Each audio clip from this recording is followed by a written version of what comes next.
Ipagdaramot kita.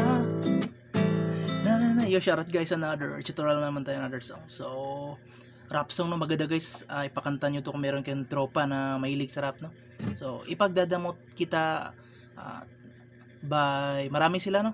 Realy Scrum, OLG Zack, Nateman, CKYG. So, basahin nyo na lang sa post natin, no, ang mga kumanta at title ito, ipagdadamot kita. 3 chords lang ito, buong kanta, pero lagyan natin ng plucking pattern, no. Syempre may string pattern. Maganda ipakanta to sa mga may tropa nyong mahilig sa rap, no. So start natin kagad. Ito muna mga chords. 3 chords lang buong kanta ang ginamit natin. So A minor 7. So A minor lang yan, remove to isa. Maglagay tayo ng plucking pattern na mamaya ituturo ko. Pero ito muna. And then B minor. And then E minor. So yan, 3 chords lang no, buong kanta. And ang plucking pattern, strumming muna ito. Down, down, up, down, up, down, up, down, up, down. Ipagdaramot kita.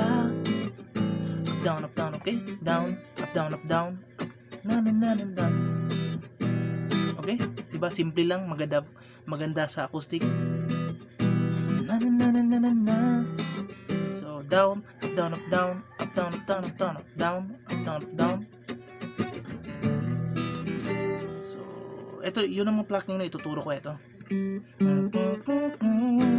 So, third string lang yan guys, no? Third string, third, and then ipit, third string pa rin. So, ulit, third string, then ipit. So, third string yan na, third, and then dito, second string, third fret. So, second string yan na. So, repeat nyo lang, no? Replay. Then bitaw. So second string yan, second string. Ulit. Third, then pindot, second string, third fret. Pindot, then bitaw. Teng. So ulit, repeat nyo lang, tandaan nyo lang, teng. And then diretso ng strum, no. So play natin ng buo. Teng. Okay? Down, up, down. So, kaya na bala mag-timing. Problema nyo lang kung paano nyo ito timing. So, teng. Then, diretso kagad, no? Medyo mabilis talaga. Down, up, down.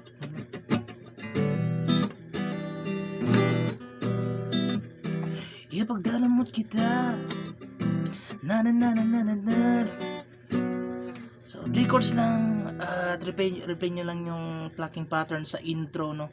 At kung di kaya ang plucking pattern, pwede naman itong 3 chords lang. So, diretso na strumming, no. Ding. Kung di kaya talaga yung mga nag-umbisa pa. So, yan lahat, no. At yan ang bala mag-timing. Yan lahat, 3 chords, pati plucking pattern ng intro at strumming pattern. Kung di kaya ang plucking pattern, pwede naman diretso. Ding. So, pwede diretso strumming ka agad. Pakatan nyo to sa tropa yung mahilig sa mag-rap hip-hop. So, yan muna. Shoutout sa mga sunod video. Bye-bye.